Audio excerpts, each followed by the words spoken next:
اعوذ باللہ من الشیطان الرجیم بسم اللہ الرحمن الرحیم قال اللہ تبارک وتعالی فی محکم کتابہ وما كان لمؤمن ولا مؤمنة اذا قضى الله ورسوله امرا ان يكون لهم خيرة من امرهم ومن يعص الله ورسوله فقد ضل ضلالا مبینا۔ اذان محترم ناظرین کرام، ماہ مبارک رمضان جاری و ساری ہے، یہ عشرہ رحمت ہے جو گزر رہا ہے۔ ہماری گفتگو سورہ احزاب کی 36 نمبر کی آیت کے اوپر ہو رہی تھی۔ کل میں نے حکم الہی کے سلسلے میں، وہی قضا جو لفظ تھا اس کے سلسلے میں گفتگو کی تھی۔ آج ذرا سا میٹھی گفتگو ہو جائے۔ میٹھی گفتگو اس معنی میں کہ شادی، لفظ شادی کے اوپر، کہ شادی کے آثار کیا ہیں، اس کا فائدہ کیا ہے شادی کا۔ کیونکہ ایک جنرل کنسپٹ ذہن میں ہے، شادی جو ہے وہ تولید مثل اور اپنی نسل کو ادامہ دینے کے لیے، آگے بڑھانے کے لیے، ایک ریپروڈیوسنگ سسٹم کے عنوان سے تو سب کو معلوم ہے۔ چھوٹے سے بچے سے پوچھ لیں تو اس کو یہ معلوم ہے، بڑے بوڑھے سے پوچھ لیں، جنرل بڈیز سے، تو بھی یہ کہیں گے کہ شادی کا مطلب وہ گرہستی جمانا اور بچے پیدا کر کے معاشرے میں کے حوالے کر دینا۔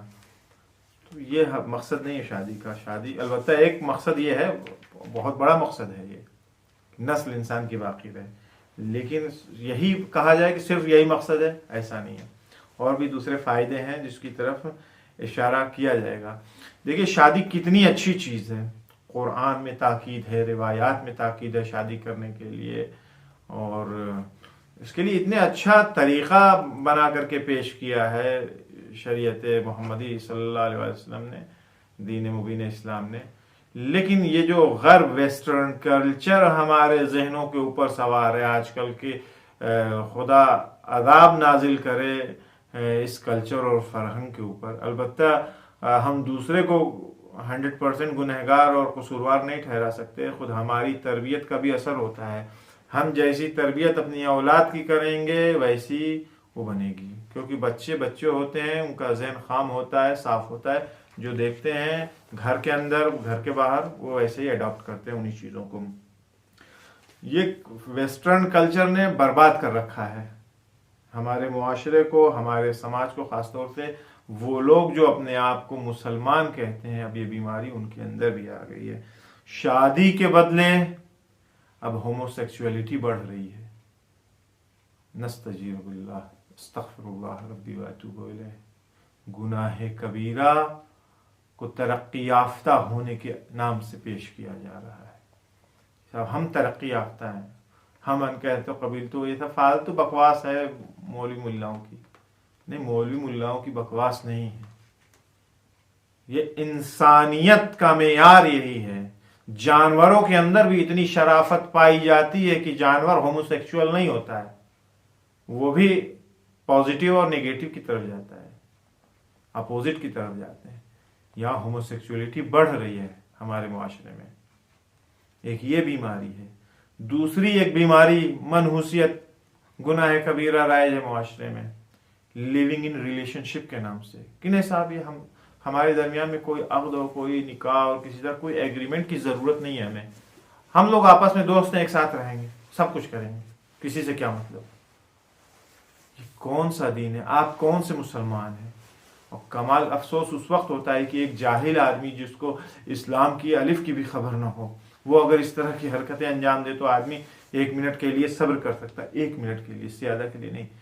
لیکن وہ لوگ جو اپنے آپ کو کسی آرگنائزیشن، کسی ادارے کا، وہ بھی اسلامک ادارے کا ٹھیکیدار سمجھتے ہیں، ٹھیکیدار سمجھتے ہیں اپنے آپ کو اس کمیونٹی کا سروے سروا سمجھتے ہیں، جب ان کے گھروں میں یہ چیزیں ہوتی ہیں اور سوشل میڈیا کے ذریعے منظر عام کے اوپر یہ بات آتی ہے، تو الامان والحفیظ، یہ گناہ کبیرہ ترقی یافتہ ہونے کی نشانی کے طور کے اوپر پیش کرتے ہیں۔ خدا عذاب نازل کرے، اور عذاب حتماً نازل کرے گا۔